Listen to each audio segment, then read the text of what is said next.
Alam niyo ba yung pananalangin? Okay pong manalangin. Lalo na pasabi ng Bible, yung nananalangin tama ang buhay. May takot sa Diyos, sumusunod sa kanyang kautusan. Yung panalangin po ng ganun tao, dinidinig ng Diyos. Kaya nung sinabi ni Pastora na nananalangin siya para sa lahat, alam ko po, kilala ko po yung buhay na simula pa po pagkabata namin talagang walang tigil po yan, walang sawa manalangin. Gigising yan ng madaling araw o before yan matulog. Umiiyak yan sa Panginoon, nananalangin para sa lahat. Kaya salamat po kasi meron siyang maayos na puso or tamang puso. Busilak po, walang motibo. Yun po ang panalangin na dinidinig ng Diyos. Kaya kung kayo po ay lumalakad na ng tuwid, you're living a righteous life. Pag sinabing righteous, tamang buhay. Tamang lakad. Kaya nga, right. Okay? Right. Ibig sabihin, check. Tama. Hindi nasa gilid, ha? Sa kanan, hindi po yun. Iba po yun. Right. Ibig sabihin, tama ang gawa. Kung yun po ang buhay natin, pag tayo po'y nanalangin, wala na po tayong dapat ipangamba. Kasi alam mo, mangyayari at pangyayarihin ng Diyos. So ano pa po ba pinapanalangin natin until now? Ano po ba yung mga panalangin natin na paulit-ulit natin dinadasal? May nananalangin pa ba ng kakainin para mamayang gabi o para bukas? O mga panggasto sa buhay, sa bahay? Yung mga ganyang bagay ho, maliliit na bagay ho yan pagdating sa Panginoon. Sabi nga, huwag kang mamblema sa iyong kakainin, sa iyong susuotin. Nasa Biblia ho yan. Kaya kung until now, yan pa rin ang panalangin mo, yung kumita, magkapera, yumaman. Hindi po yan, I'm sorry to say, hindi po yan ang panalangin na dinidinig ng Diyos. At kung ganyan ka pa rin na manalangin, ibig sabihin, hindi mo pa alam yung katuruan ng Diyos. So sabi ko, pag nanalangin po tayo, lagi pong, Panginoon, tulungan mo akong may ayos ko ang aking puso't isipan, ako'y makalakad ng tapat, ng totoo sa iyong harapan. Kasi sabi, pag lumakad ka ng totoo at tapat sa Diyos, dahil inuna mo ang kanyang kaharian at ang kanyang paghahari sa iyong buhay, sabi, all these things shall be added unto you. Saan po yung makikita sa Bible? Mateo 6:33. Yun po yung napaka magandang verse na hindi ko pwedeng makalimutan. Sana kayo rin po. Kasi ang totoo po niyan, nasumpungan ko na po, o nakita ko na ang paghahari ng Diyos. Ngayon, pag nakita na po natin ang paghahari ng Diyos sa ating mga buhay, sabi, lahat ng naroon sa kanyang kaharian at lahat ng kanyang pagmamayari, dahil alam mo na sa iyo yun, nasumpungan mo na, lahat po yan mararanasan mo. And all these things shall be added unto you. Hindi po siya dinadagdag, ha? Hindi po ibig sabihin dinagdag. Kunyari, inuna mo yung Panginoon, tapos sabi mo, pag inuna ko yung Panginoon, dadagdag sa akin yung mga biyaya. Hindi po ganun yun, ha? Pag inuna mo yung Panginoon, pag inanap mo yung kaharian ng Diyos, pag nakita mo at nasumpungan mo yung kaharian ng Diyos, ano pong meron sa kaharian ng Diyos? Andun na po lahat ng pangangailangan mo. At because natagpuan mo na, sabi nga na ng Diyos, mapapasayo yan. Kaya kung ano nandun, iyo rin yun. Hindi po yan, pag sumunod ako sa Diyos, dadagdag niya yung pambili ko ng bahay, ng kotse. Hindi po ganun. Kasi sabi po sa church, ganun eh. Baka yun po yung pagkakaintindi natin. Kasi sinabi pong, seek ye first. Unahin mo munang hanapin ang kaharian ng Diyos o yung paghahari ng Diyos sa iyong buhay. At pag nasumpungan mo na yon, kung ano nandun, sa iyo na rin. Hindi po yung, sabi, all these things shall be added unto you. Ibig sabihin, plus, plus, plus, plus. Hindi po ganon. Kung ano yung nasumpungan mo sa kaharian ng Diyos, iyo po yun. Sana ganon na po tayo. Maranasan natin matagpuan o masumpungan yung kaharian ng Diyos. Sino po bang gusto makakita o maranasan yung kaharian ng Diyos? Sabi po ng Bible, pag ikaw na kay Kristo Jesus, maghahari siya sa iyong buhay. At dahil naghahari siya sa iyong buhay, mararanasan mo yung sinasabing kaharian ng Diyos. So, pinag-aralan ho natin yan last Sunday, yung paghahari ng Diyos sa ating mga buhay. Sana ho, nagbulay-bulay tayo. Sumpungan na po ba natin yung kaharian ng Diyos sa ating mga buhay? Patuloy po ba tayong lumalakad na sa kautusan ng Diyos? Tayo po ba'y nagsasaliksik ng kanyang salita? Nagbubulay-bulay araw-araw? Kasi kung gano'n na po ang ating buhay, hindi po pwedeng hindi mo maranasan yung biyaya at pagpapala ng Diyos. Sabi nga niya, yung mga ibon sa himpapawid, hindi nagugutom o hindi pinagugutuman. Pero walang nag-aalaga. Yung mga bulaklak sa parang, sa labas, sabi, walang nagdidilig. pero patuloy na namumulaklak. Ganun po ang Diyos. Sabi, kayo pa kaya na kanyang nilikha at kanyang pinili. Hindi kayo pababayaan ng Diyos. So, patuloy po tayong magtiwala sa Diyos. Sa lahat ng oras, sa lahat ng bagay. Kasi yun po ang kanyang pangako. Can we go to Hebreo 13? This is a quick reminder. Let's go back to the word para maintindihan natin yung buhay bilang isang Kristiyano. Are we Christians na ba? Believers and follower of Jesus Christ? Kung ganun po, dapat ganito na po ang ating buhay.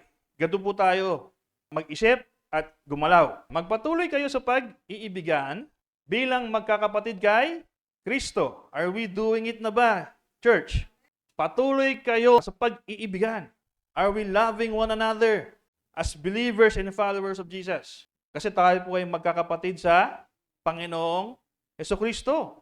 Quick fact, ang piniling nasyon ng Diyos ay ang nasyon ng Israel. But then, in a very long time, until now, hindi kinikilala ng Diyos ng Israel si Jesucristo. Which is nakakalungkot po. Bakit po? Kasi, isipin mo, piniling kayong mga tao ng Diyos. Pero lahat ng pinadalang propeta, pati yung anak ng Diyos, tinakwil, tinaboy, pinatay. Kaya sabi natin na yung Israel pa rin po ba yung chosen nation ng Diyos? Kung ganun sila katigas? Pag nagbasa tayo ng Biblia, hindi na po sila yung apple of the eye ng Diyos. Okay? Akala natin sila pa din. Pero meron pong bagong Israel na pinili ng Diyos. Binigyan ng pagkakataon maging Israel. Ang sino daw ang naniwala kay Kristo Jesus at tumanggap kay Kristo Jesus bilang anak ng Diyos? Sila yung mga bagong Israel.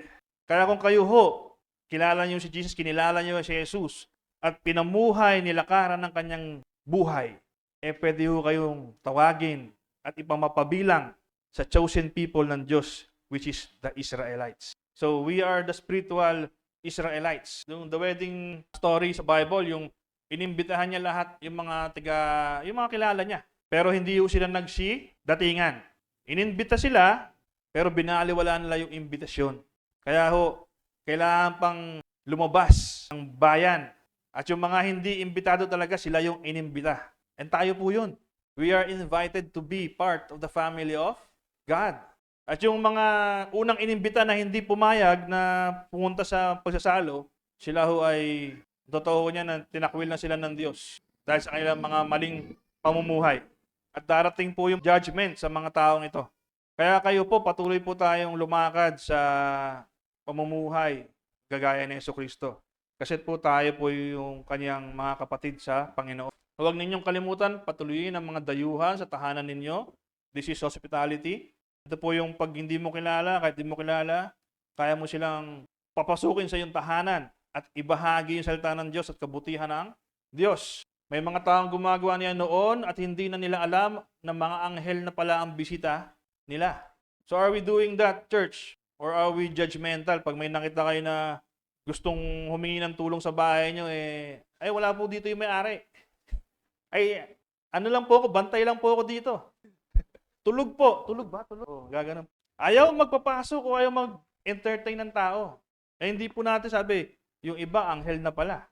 So sabi, huwag tayong mamili ng taong kakausapin. Kung may dinala ang Diyos sa buhay nyo, sa bahay, kumatok sa bahay nyo, huwag po kayong mag-atubiling, i-entertain. Kasi sabi ng isa, isip natin, baka mamaya masamang loob yan.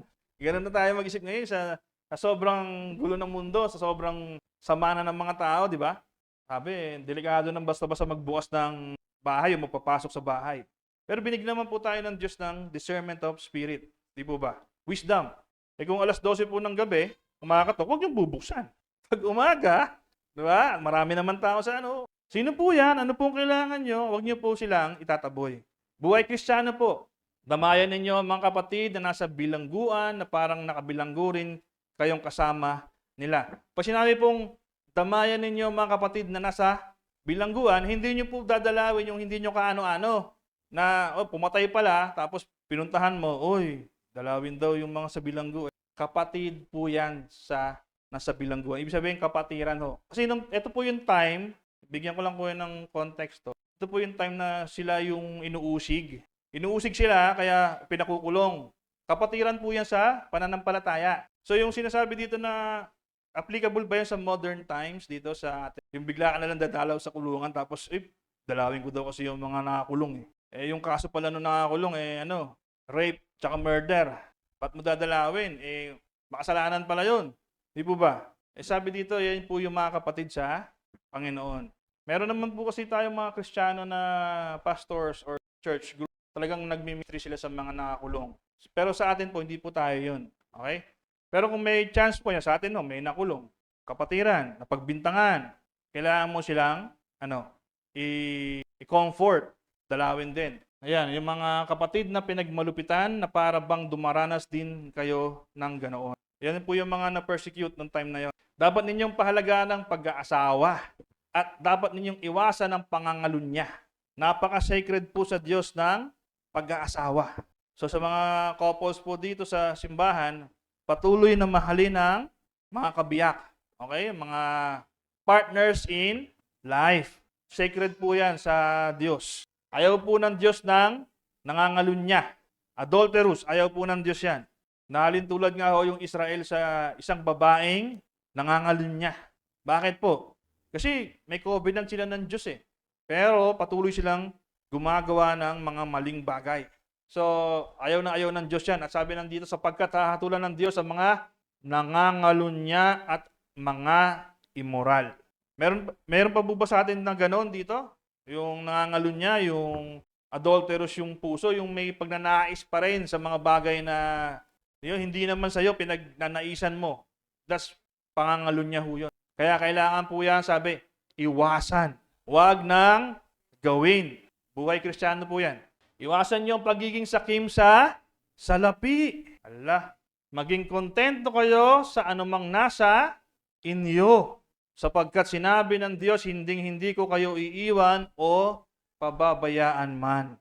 Buhay Kristiyano po. Sabi, huwag po maging sakim sa salapi. Iwasan po ha. Tapos, maging kontento kayo sa anumang nasa inyo. So, isang Kristiyano po, hindi na po naghahangad yan ng mas marami o mas malaki. Sabi nga, sapat na yung kumakain ka ng 3 beses sa isang araw. Bonus na yung midnight snack. Yun po yung kabutihan ng Diyos. Kasi nga, nagtitiwala ka eh. So, sabi, hindi ko kayo iiwan pababayaan. So, yung heart and mind natin patungkol sa pagtatrabaho, yung parang sobra yung overtime mo, sobra yung, alam mo yun, yung, kasi kailangan kumayod eh. Pag ganun po tayo, kasi hindi mo na nabibigyan ng oras ang Panginoon, hindi kanya po mapagpapala. Kasi sabi dito, hindi ko kayo iiwan pababayaan, pangako niya po yun eh. So parang, tinatanggihan mo yung pangako ng Panginoon, ng Diyos, kung patuloy kang ikaw yung nagpipilit gawin yung gusto mo, sabi 6 na araw sa'yo, bigay mo yung 1 araw sa Diyos, ayaw mo pang gawin, para sinasabi mo, Lord, di ko kailangan yung yung pangako mo. Huwag po tayong ganun. That's lovers of money po tawag doon, yung sakim sa salapi. Yung gusto mo lang kumita ng kumita. Wala na po tayong pagtitiwala sa Panginoon kasi ang Panginoon po sabi, gusto ko itong maintindihan yung lahat. Bago po likhain ng Diyos ang tao, sa 6 na araw, nilikha niya yung tao. Di po ba? From the first day hanggang doon sa 5 araw, binigay niya na lahat ng kailangan ng tao. So, bago palikhain ng Diyos yung tao, nabigay na lahat, nagawa na lahat, created na lahat. Enjoy na lang nung tao. Tapos sa 7 araw, sabi ng Diyos, samahan mo ko magpahinga. Wow. Sabi mo, bago ka pagawin, pinrovide na lahat ng kailangan mo. Tapos, sabi niya, samahan mo pa ako magpahinga. Ganon po kabuti kabait ng Diyos. Ngayon, kung ayaw mo siyang samahan, magpahinga, at patuloy kang ikaw gagawa ng ikabubuhay mo, hindi mo mararanasan yung pangako ng Panginoon. Just imagine, sa 1 linggo, 7 araw, di po ba? Yung 1 araw, sabi, samahan mo ko magpahinga. Para, di ba, the next week na darating na 5 araw, pe-prepare na ulit sa'yo ng Diyos yun. Di po ba? Hindi mo na iisipin yung susunod na 5 araw eh. Kasi nung kasama mo siya, pinagpahinga ka, di po ba? Siya ulit magtatrabaho for the next 5 days. That's abiding and trusting in God. Hindi ho natin napapractice yun. Even before, sa mga Israelita, sa mga tao po sa Biblia, binaliwala nila yung Sabi, keep the Sabbath day of rest holy. Wala akong gumawa. May batas pa ako before eh. Sabi, pag nagtrabaho ka, sabi nung batas ni Moises, papatayin ka pag nagtrabaho ka sa araw ng pamamahinga. Eh, meron pong storya sa Bible, yung lalaki, namulot po ng punong kahoy para panggatong. Eh, sabi, huwag kang magtrabaho pag araw ng pamamahinga eh. Eh, pinatay ho siya. Ganun ho nung araw. Kasi sobrang sacred po ng Sabbath day of rest. Ngayon, wala na tayong pakialam kung attend ka o magpapahinga ka ng isang araw sa Diyos. Busy-busy sa pangkabuhayan. Kailangan mag-overtime, Kuya Lori. Kailangan sa negosyo eh. Wala hong pagtitiwala sa Diyos. Kaya kailangan ho yun, yung pahinga. Pag ikaw nagpahinga sa piling ng Diyos, the next 5 days, prepared na yun sa'yo. Sure bull yun. Sabi ko sa mga lakay, subukin niyo ako. Kung hindi, buksan ko sa iyo yung durungawan ng langit. Ang problema, walang pagtitiwala ho sa Diyos. Takot mawalan. Mas nakakatakot po pag wala tayo sa Diyos. So, sabi diyan, pangako niya, hindi ko kayo iiwan o pababayaan. So, anong meron kayo? Sabi, maging kontento kayo. At huwag mong isipin yung bukas, isipin mo yung now.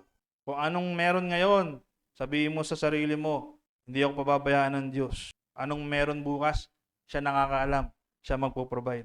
That's trusting God. So, buhay Kristiyano po yan. Buhay ng Kristiyanong susunod sa Diyos. Kaya buong pagtitiwalang masasabi natin ng Panginoon ang tumutulong sa akin. Kaya hindi ako matatakot ano ang magagawa ng tao laban sa akin. Wow. See? Ganyan po yung mga tagasunod ni Kristo Jesus noon. Pinangahawakan po yung pangako na hindi ako pababayaan ng tutulungan niya ako. Ganun na po ba tayo? O meron pa rin tayong mga, yung alam yan, yung onti lang naman, Kuya Lori. Onti lang naman. Pero nababasa po natin, di po ba? Nalalaman natin yung pangako ng Diyos. Kumbaga, not my way, but your way. Not my plan, but your plan. Laging ganun tayo dapat. Sabi ko nga laging pangaral ko sa mga anak ko, pag pinilit, pangit. Pag pinilit, sira. Di po ba? Kaya huwag mong pilitin. Hayaan mo na lang si Lord ang gumalaw. Alalahanin nyo ang mga dating namuno sa inyo na nagbahagi sa inyo ng salita ng Diyos. Isipin nyo kung paano sila namuhay at namatay na may pananampalataya. Sila ang tularan. Tinutukoy po dito yung mga propeta, apostol, mga di po kami, kasi kami sumusunod lang din. Buhay pa po kami. Di pa po kami namatay. Ito po yung mga namatay na sa pananampalataya. So, kung paano sila nabuhay na sumusunod kay Kristo Jesus, ganun din po tayo. Buhay Kristiyano po. Si Yesu Kristo ay hindi nagbabago. Kung ano siya noon, ganoon din siya ngayon at magpakailanman. So, ang salita na po ng Diyos, ang Diyos mismo, pag sinabi niya, sinabi niya. Hindi po sinungaling ang Diyos. So, pag sinabi niya, pagpapalain niya kayo, kung kayo ay susunod sa Kanya, pagpapalain niya kayo. Pag sinabi niyang, hindi niya kayo pababayaan, pag kayo sumunod sa Kanya, nagtiwala sa Kanya, gagawin niya po yun. Pangako niya po siya nagbabago. Huwag kayong padadala sa kung ano-anong mga aral na iba ang natutunan ninyo. Mas mabuting patibayin natin ang ating pananampalataya sa pamamagitan ng biyaya ng Diyos kaysa sa pamamagitan ng pagsunod sa mga tuntunin tungkol sa pagkain na wala namang maidudulot sa mga sumusunod nito. Kasi may mga sa simbahan, hindi na iwasan yung pinag-aawayan o pinagtatalo mga bagay na hindi importante. Sugod ng yung rapture. Yan. Sino ba daw mauuna? At yung ba yung mga pinagtatalunan sa church? Speaking in tongues. Hindi po mga importanteng mga bagay yan. Kasi, sabi kung wala ka namang pag-ibig sa kapwa mo, di po ba? O, pati sa pagkain. Kasi, bawal daw to. Eh, tama nga yung isa, mali naman yung isa. Eh, nag-away na kayo, wala na pagmamahal. Walang kwentang usapan. Ang lagi daw pong sabing, patibayin yung pananampalataya sa biyaya ng Diyos. Ibig sabihin po, maswerte po tayo, by the grace of God, tayo buhay. Yun po yung importante. Nakakarinig pa rin tayo ng salita ng Diyos, nakapagtipon-tipon pa rin tayo, yun ang importante. Kaya yung mga bagay na hindi nyo alam, amen, na pinag-aawayan, pinagtatalunan sa simbahan, hindi na kailangan pagtalunan. Mayroon pong right and proper time doon. And if you're willing to understand fully kung ano yung mga bagay na yon, humble yourself, magtanong po. Sabi, if you lack wisdom, you ask God for wisdom. So may mga bagay tayong hindi pa nyo nalalaman o nalalaman na nakakarami, meron po tayong oras panahon doon Bukas po kami lagi ang aming oras, panahon para kung may tanong kayo, pwede natin pag-usapan at pag-aralan. Para po sa ikilalago ng bawat isa. Tayong mga mananampalataya ay may altar at walang karapatang makisalo rito ang mga pari ng mga Hudyo na naghahandog sa sambahan nila. This was before pa to. It's tradition. So, hindi na applicable sa atin to. Wala naman tayo ditong inaalay na. May nag-aalay pa ba dito? May dugo pa bang inaalay? Yung magkakatay ng manok or ano? Wala naman na, no? Meron na tayo banga. May banga ho tayo. Pwede ho kayo tumulong sa church. Anytime nyo gusto, kahit hindi po Sunday. Uso na po GCash. Sapagkat ang dugo ng mga hayop na handog ng paglilinis ay dinala ng punong pari sa pinakabanal na lugar. This was before pa po. Hindi na po ito applicable sa atin. Pero ang katawan ng mga hayop ay sinusunog sa labas ng bayan. Ay gaya din ng nangyari kay Jesus, pinatay siya sa labas ng bayan para malinis niya ang mga tao sa mga kasalanan nila sa pamamagitan ng kanyang dugo. Yan. This was the time na hindi po siya pinatay doon sa loob ng Jerusalem. Sa labas po siya pinatay. Para po ma-reach out tayong lahat. Malaman ng buong mundo na ang pagkapako ni Jesucristo sa krus ay para sa lahat. Naniniwala po ba kayo na si Jesucristo ay nagpapako sa krus para tayo maligtas sa ating mga kasalanan? At dahil naniniwala kayo, sabi ko nga po sa inyo, huwag niyong baliwalain yung ginawa ho ni Jesucristo sa cross ng Kalbaryo. Huwag niyo hong baliwalain. Pag sinabing huwag baliwalain, dahil alam mo na ginawa niya yung para sa iyo, niligtas ka sa iyong kasalanan, huwag ka nang umulit-ulit sa paggawa ng kasalanan. Baguhin na po nating isipan at ating puso. Tayo po yung magseryoso sa pagsunod sa salita ng Diyos. Kasi kung inalay na po yung pinakaalay na si Jesucristo, wala na pong may aalay pa para kayo ay maligtas. Naintindihan niyo po ba yun? Siya na po yung final offering. Pag kayo hindi pa rin nagbago, wala nang alay. Now, we are living in the last days. Hindi na nga sabi last days last hours na. Yung last days, sobrang redundant na. Ang days umaandar, di po ba? Sa panahon po ni Jesucristo, they were living in the last days na. Just imagine, kung panahon ni Jesucristo, last days na, ano pa tayo ngayon? Sabi po sa Pedro, one day is 1,000 years sa Diyos. So from that day till this day, 2,000 years na po tayo. Almost 2,000 years. Ay magti 3,000 years na po pala. Kumbaga, malapit na tayo sa ikatlong araw. Nasa second day na po tayo ng mga sabi natin, 11:30 na po. 11:30 magto-12 na. So 30 minutes na lang, 12 na, ikatatlong araw na. Ganun na po tayo. Yung paniniwala ng iba is rapture. Di po ba? Kukunin daw yung mga sa Diyos. Kaya nga ho sabi, lagi tayong handa. Di po ba? Sabi, lagi tayong handa, sumusunod sa kalooban ng Diyos. Kasi hindi mo alam kailan siya babalik Di po ba?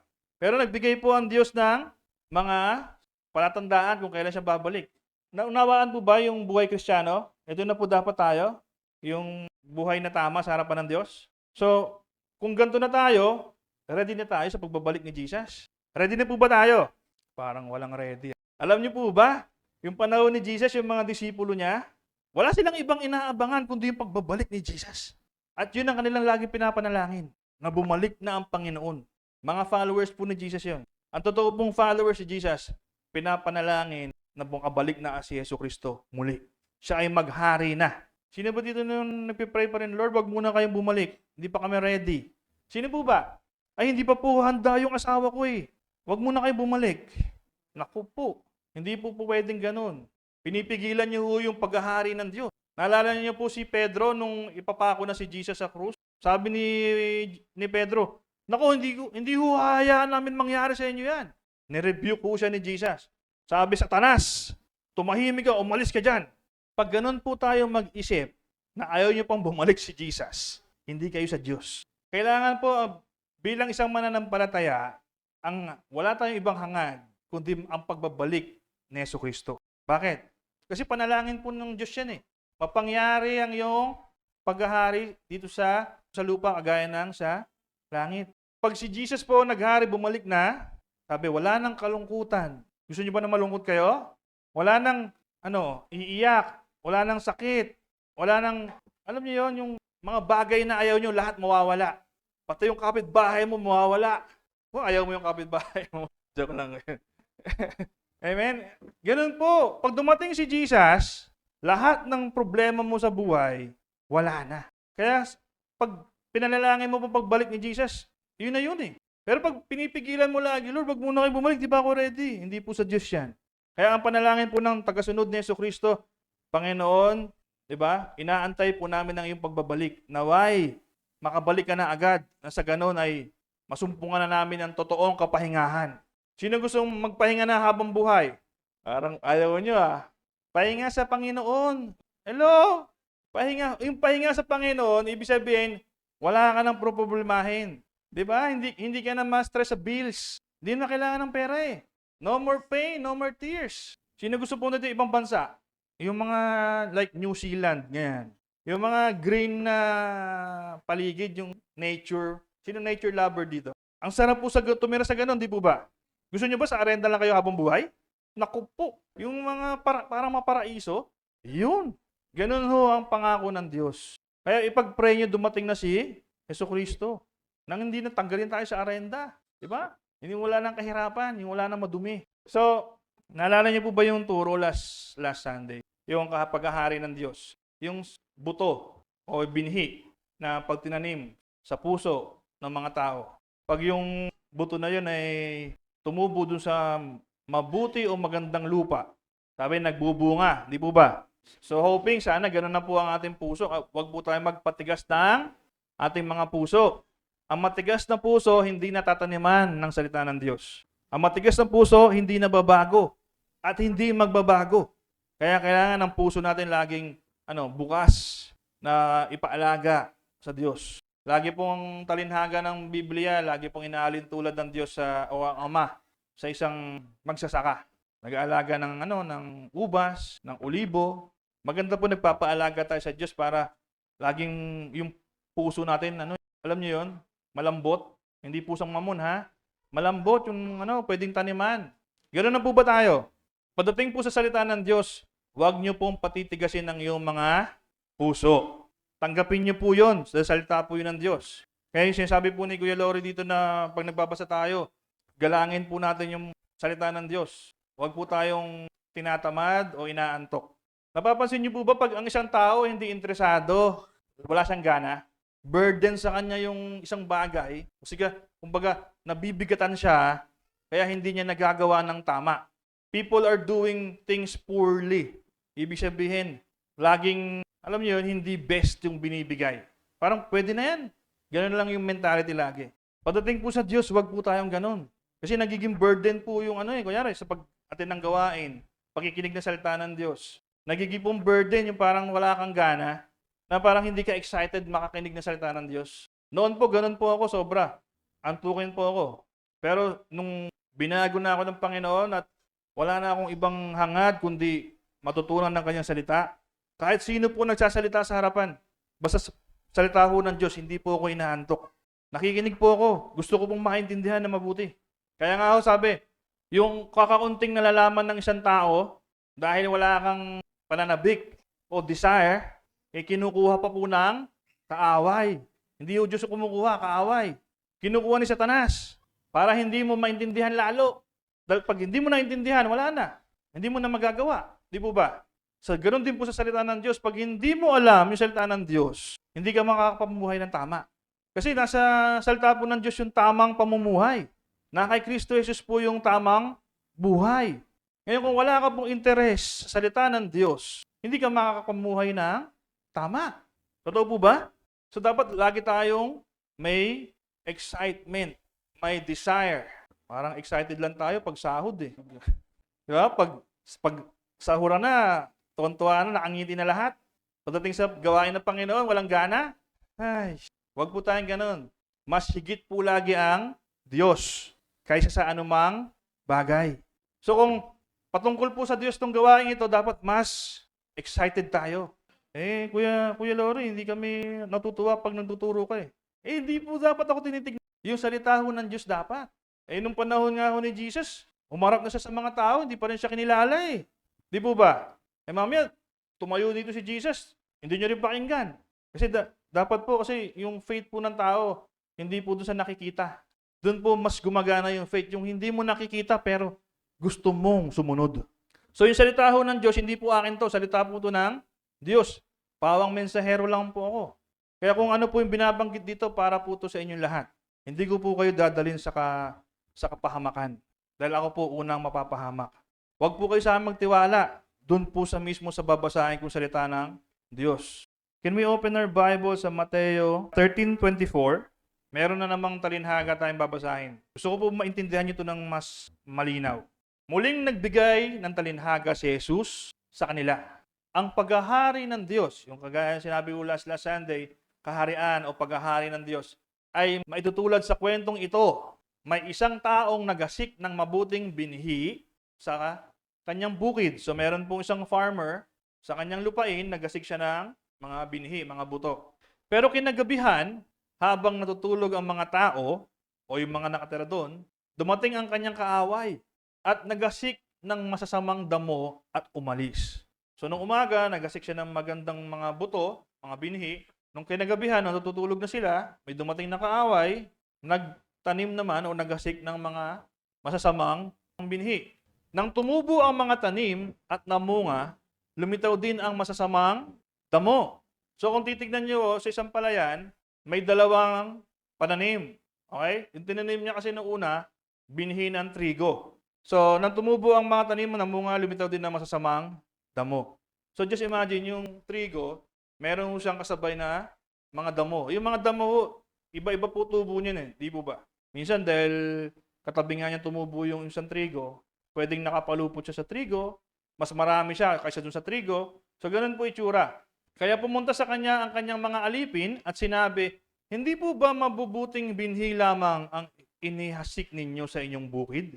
Paano daw nagkaroon ng masasamang damo? Kasi ang alam lang po, tinanim mga maganda, mabuting binhi. Ba't daw nagkaroon ng masamang damo? Sinabi na may-ari, isang kaaway. Yun, ang may gagagawa nito. So alam na may-ari na may kaaway. Tinanong siya ng mga utusan, gusto po ba ninyong bunutin namin ang masasamang damo? So, parang yung mga alipin, hindi alam yung gagawin. So, bunutin daw po ba yung masamang damo? Sagot ng may-ari, sumagot siya, huwag, baka mabunot din ninyo pati ang trigo. Kasi nga ho, sama-sama na ho sila sa isang lupa eh. Sino dito nag-hardin or nakapagtanim na before? Yan, si Lloyd daw. Yung mga damo, madaling bunutin yun. Pag mahaba ho yung damo, isang bunot mo lang ganun eh. Ang problema, yung ugat ho ng damo sa ilalim, pwede yung nakasama na doon po yung ugat ng trigo. Kaya pag binunot mo daw yung damo, sumasama na rin yung mga trigo na hindi pa siya totally pwedeng bunutin. Hayaan na lang muna ninyong lumagong pareho hanggang sa anihan. So yun yung po yung mindset nung may-ari ng lupa, ng taniman. Hayaan yung lumago pareho. Ibig sabihin, hindi pa siya pwedeng bunutin, so wag mo siyang galawin kasi may perfect time pa yan, may tamang panahon pa sa pagbunot, which is tamang anihan. Kapag dumating na ang panahong iyon, sasabihin ko sa mga tagapag-ani, makinig po mabuti ha, sasabihin ko sa mga tagapag-ani na unahin muna nilang bunutin ang masasamang damo. Ano daw unang bubunutin? At bigkisin para sunugin. Pagkatapos, ipapaani ko sa kanila ang trigo at ipapaimbak sa aking bodega. So yung damo, uunahin bunutin, susunugin, at yung trigo na tinanim, itatago sa bodega. So, yan po yung kwento ni Jesucristo. Ano po bang ibig sabihin?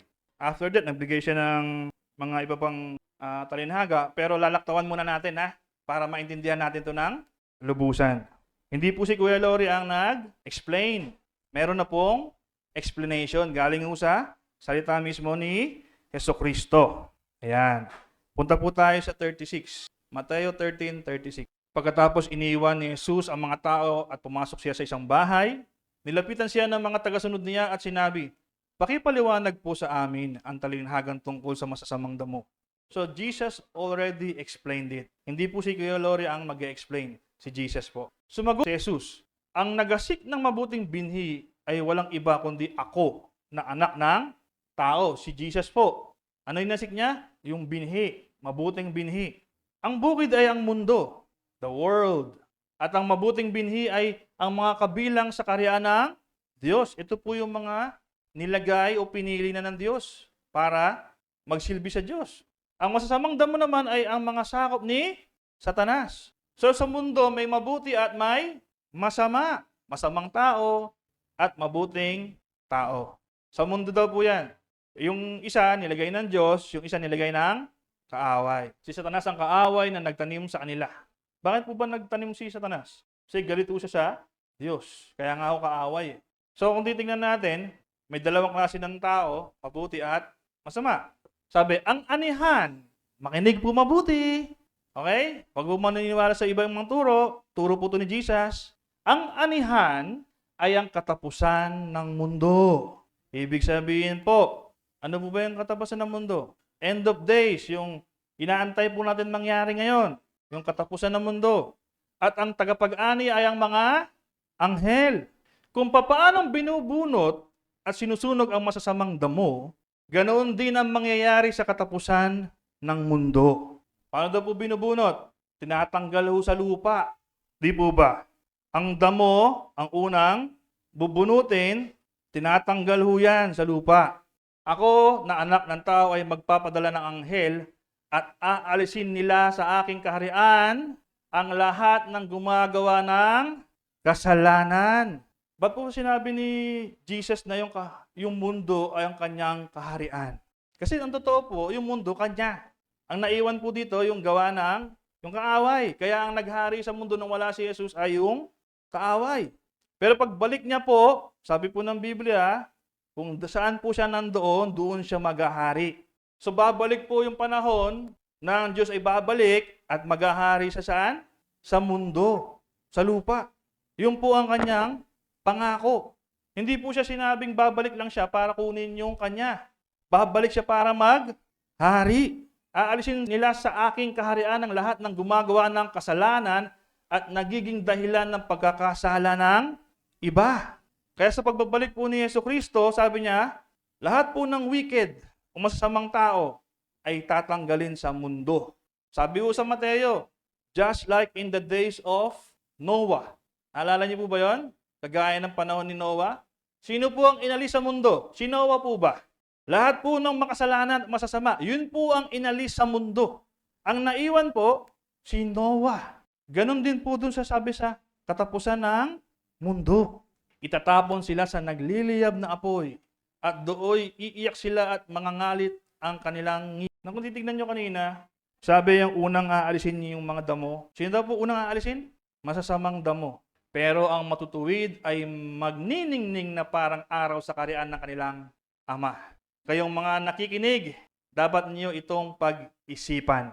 Yung mabubuting binhi o yung trigo, sabi dun sa unang sinabi, sa talinhaga, itatago daw po sa barn or storage. Babasahin ho natin sa Mateo 24 para maliwanagan po tayo. Can you go to Mateo 24? Sa 29. Pagkatapos ng mga araw na iyon, ito po yung binabanggit ni Jesus. Si Jesus po nagbabanggit nito. Ito po yung mangyayari sa katapusan ng mundo. Pagkatapos ng mga araw na iyon, may matinding kahirapan. Magdidilim ang araw, hindi na magliliwanag ang buwan at mahuhulog ang mga bituin mula sa langit. Ang mga bagay sa kalawakan ay mayayanig, mawawala sa kanilang landas. Pagkatapos makikita sa langit ang tanda ng aking pagbabalik. Di ba, binanggit kayo na sa Mateo 13, babalik daw po siya. At maghihinagpis ang lahat ng tao sa mundo dahil dito. Bakit maghihinagpis yung mga tao sa mundo? Kasi nga mararanasan nila yung galit ng Panginoon. Yung mga masasamang damo. At makikita nila ako na anak ng tao na dumarating na mula sa ulap na taglay ang kapangyarihan at kaluwalhatian. Sa malakas na tunog ng trompeta ay ipapadala ko ang aking mga anghel. Naalala nyo kanina sa 13? Sino daw yung taga-harvest niya ng mga masamang damo at mabuting damo? Yung anghel. Lahat ng lugar sa mundo upang tipunin ng aking mga... Anong ginawa daw po sa pinili niya? Yung mga trigo kanina, tinago po, di po ba? Tinipon po at tinago. We used to believe or pinaniwala tayo na mga naunang tagapagturo na tayo ay entitled na maligtas or kukunin muna tayo bago dumalik ang Panginoon. Pero hindi po yun ang nakalagay sa Biblia. Now, inaaral po yan eh. Siyempre, aalamin mo sino nagkwento nun. May mga, may mga ganun po tayong kailangan alamin bilang tao. Di po ba? May nagkwento sa akin nun eh. So, aalamin mo sino nagkwento. So, babalik ka sa simula kung sino ang nagkwento o nagpakalat sa turong magkakaroon muna ng rapture.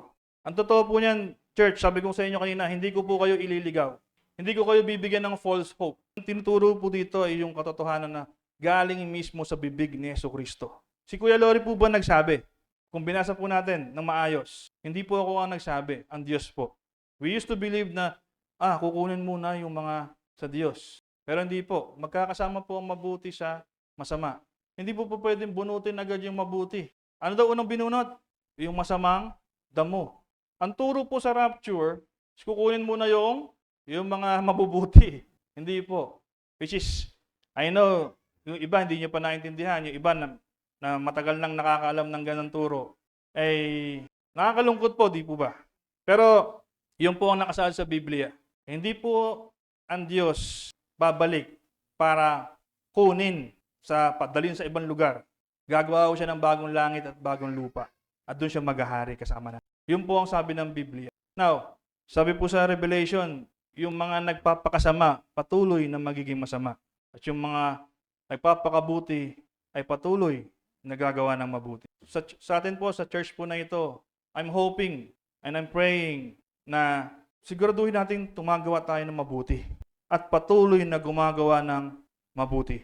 Ayoko po masdatnan tayo ng Panginoon na mali ang paniniwala. Naloko tayo ng kaaway. At tayo naging kampante sa ating buhay. Na okay lang hindi umatin ng linggo. Na okay lang umatin pero hindi ka naman talaga seryoso. Totoo po na malapit nang bumalik ang Panginoon.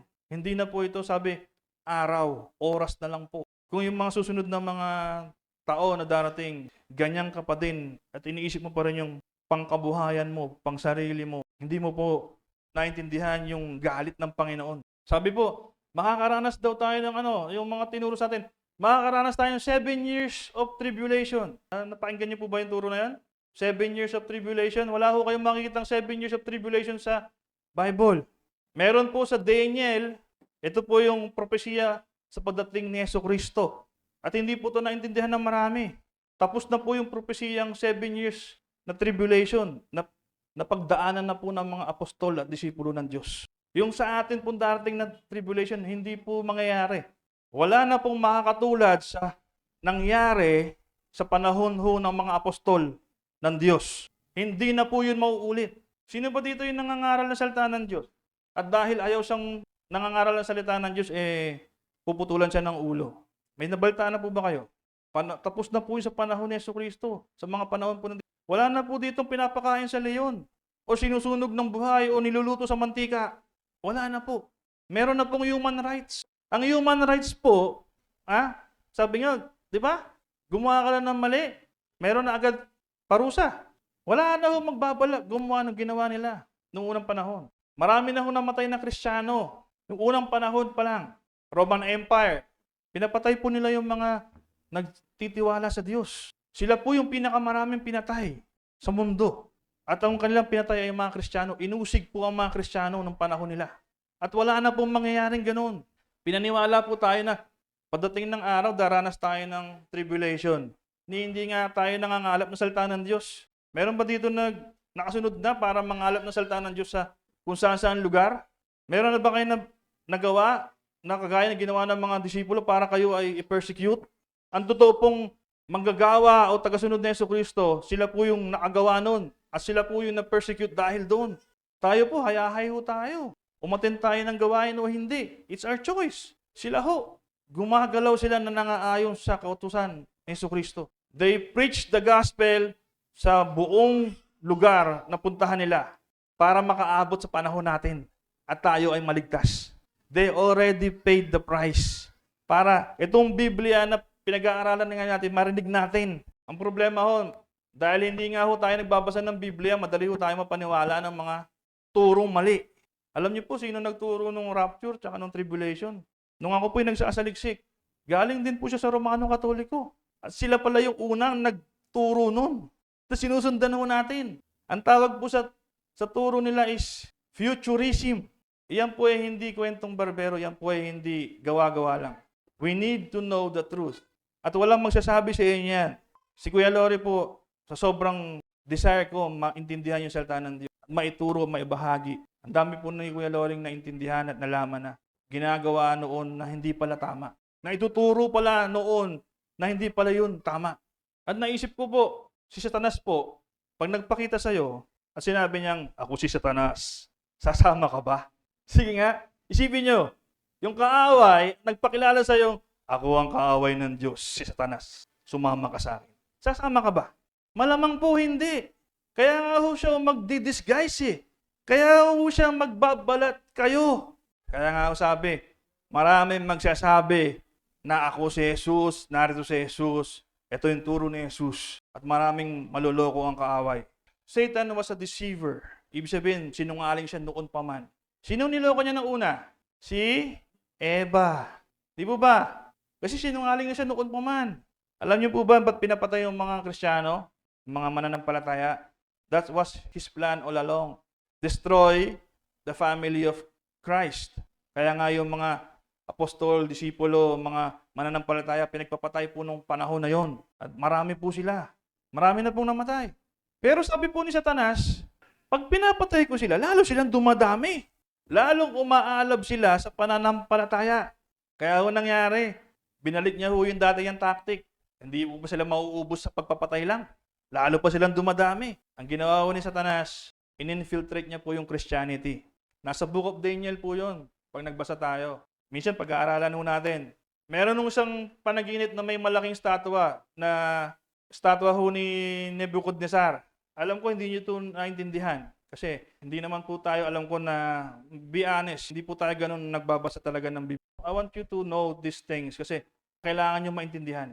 Yung ulo po na ginto represent Babylonia, the Babylon Empire. Yung dibdib po na silver is the Medo-Persian Empire. Okay? Yung bewang na bronze, the Greek Empire. Yung legs of iron is the Roman Empire. Now, yung feet po, sinabi ko kanina sa inyo, is iron and clay. Sipin nyo, hindi po kasi namatay po yung Roman Empire. Yung Babylonia, namatay na ho yun. Natalo po sila ng Medo-Persia. Yung Medo-Persia, natalo po siya ng Greek Empire. Yung Greek Empire, natalo po siya ng Roman Empire. Yung Roman Empire po, siya po yung nagpapako kay Jesucristo. Nung panahon po ni Jesus Christ, it was the Roman Empire na naghahari sa mundo. Yan po yung dream ni Nebuchadnezzar na pina-explain po kay Daniel. Yung ulo, ginto, which is the Babylon, di ba po, sinakop po ang Israel ng Babylonia for 70 years. Same with, nung natalo po yung Babylonia, sinakop po yung Israel ng Medo-Persia. Nung natalo po yung Medo-Persia, sinakop naman po sila ng Greece o ng Griego. And then, yung legs po, iron, which is, yung legs po niyan is yung Roman Empire. Yan po yung nagpapako kay Jesucristo. Okay? Yan po yung meaning nun ha. Ngayon, kung titignan nyo po, yung legs po na iron, hindi po nawala yung iron pagdating sa feet. Yung feet po naging iron and clay. Ibig sabihin po, hindi po natalo yung Roman Empire. Nagtago po siya. Humalo po siya sa tao. Yung clay po, yan po yung mga Kristiyano. So, Christianity was infiltrated by the Roman Empire. Kasi sabi nga, hindi natin sila kayang ubusin. Yan po yung naging problema nila. The more na sa pinapapatay po sila, the more silang dumadami. So sabi, if you cannot beat them, join them. So from the inside, sinira po nila yung Christianity. Yung Christianity na pinaghirapan po ng maraming apostol at disipulo ni Diyos, sinira po ng Roman Empire, in-infiltrate po. Kaya po nagkaroon tayo ng maraming division. Sipin nyo lahat ng sinisigaw ng every group all over the world. Jesus, Jesus, Jesus, Jesus. Iba't ibang sekta. Pero iba-iba na po ng paniniwala. Iba-iba na po ng ibang katuruan. Kasi po, every group na sekta ng Christianity, pinasok po yan ng Romano Katoliko para sirain, para iligaw. That was the dream na ininterpret ni Daniel. Yung huling-huli po, stone rock, which is the rock. Yung kanya kanta natin, Jesus is my firm foundation, the rock. Siya po yung makakasira dun sa rebulto ng kaaway. statwa ni Nebuchadnezzar. We are in this world na kontrolado po tayo ng Romano Katoliko, Roman Empire. Patago po tayong kinokontrol. Kaya akala nyo darating pa yung 666, yung Antichrist. Panahon pa lang po ng mga disipulo may Antichrist na. Basahin niyo sa Biblia. The spirit of Antichrist is already here. Sinabi po ni Apostle Paul, hindi po siya darating pa lang. He is in control na. Hindi nyo lang po alam. Akala nyo, antayin nyo yung 6. Sino pong, sorry for the word, na may magsasabi na, ito na yung Antikristo, 666, tatataka na tayo. Magpapatataka ba? Alam nyo na, di po ba? Malamang, aayaw kayo. Malamang, maraming magagalit. Maraming hindi susunod. Isipin mo, si Satanas pala yung may na 666, ba't ako susunod? Kahit yung masamang tao, hindi susunod Kasi ayaw niya rin pumunta ng impyerno. Kaya nga lolokohin niya o niloko niya yung mga tao. Akala natin, we're living a peaceful life, normal life. Pero we're living sa lungga ng kaaway. We're being controlled every step of the way. Sino daw po yung hindi makakabili at makakabili ng pagkain or makapagbayad ng something? Pag wala kang tatak ng kaaway. Tama ba? Mark of the beast. Ano po ba yung mark of the beast na ginagamit po natin ngayon? Hindi lang chip. Walang chips na sinabi sa Bible. Yung pera po na ginagamit yung araw-araw is gawa ho yan ng kaaway para po tayo alipinin. Hindi kayo aware. Ano daw po pag lover ka ng money? Pag lover ka ng money, ano sabi ng Bible? Kaaway ka ng Diyos. Anong kailangan mo para makabili ka? Pera. Para makakain ka? Pera. We are being controlled for a very long time na po, mga kapatid. Hindi lang nyo matanggap or tanggap. The money itself is the device given by the enemy para tayo kontrolin. Wala akong mangyayaring microchip na siksik. Ang markado po ng kaaway o the mark of the beast is gawa ng kaaway. Every evil things na gawa ng kaaway ay markado ng kaaway. Money is the root of all evil. Hindi nyo ba naintindihan nyo? The love of money is the root of all evil. Kaya sabi kayo na sa pamumuhay ng isang Kristiyano, nabasa niyo po ba yung kayo ng Hebreo 13? Paano mamuhay isang Kristiyano?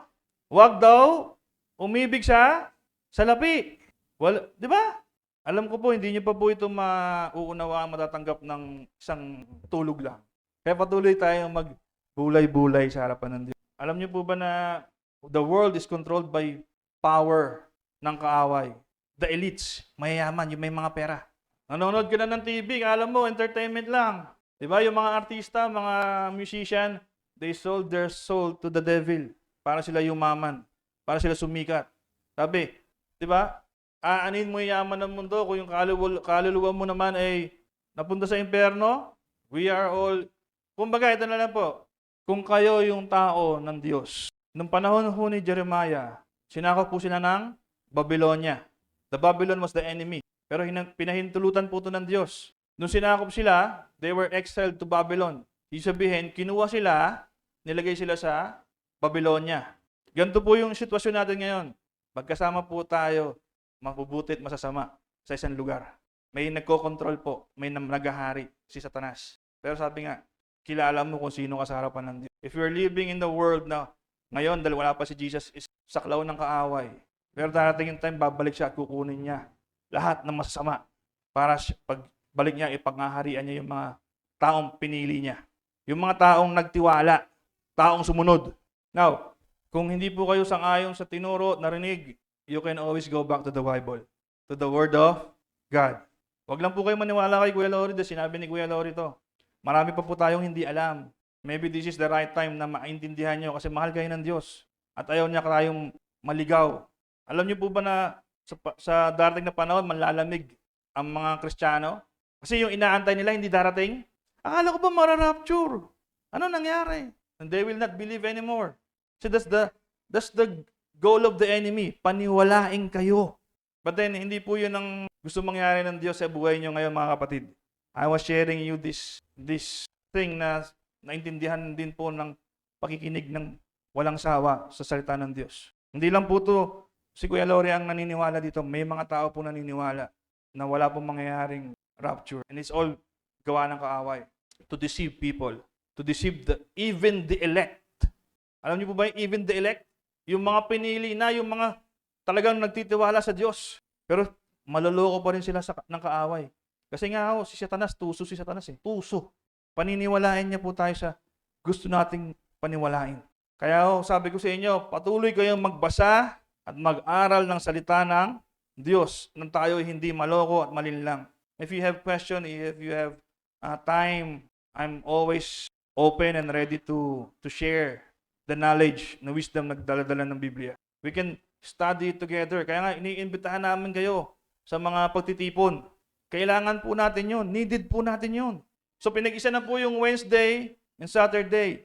Friday po ng gabi, 6 o'clock start. 6 o'clock onwards. If hindi kayo available, sabihin niyo po, mag-a-adjust tayo. Gawin nating 10 o'clock until the next day. Walang problema. Kung gusto niyo lang, dito na tayo mag-almusal. Aantayin po namin kayo. Now, kayo po ba yung sinasabi ng Bibliang mabuting binhi ng trigo? Kayo na po ba yun? O ayaw nyo na maging binhi? Kayo po ba yung patuloy na gagawa ng mabuti o kayo yung patuloy na gagawa ng masama? Panalangin ko po, dalangin ko po na patuloy kayong gumawa ng mabuti. Masumpungan po natin ng sabay-sabay ang kapangyarihan ng Diyos, yung paghahari ng Diyos sa ating mga buhay. Amen?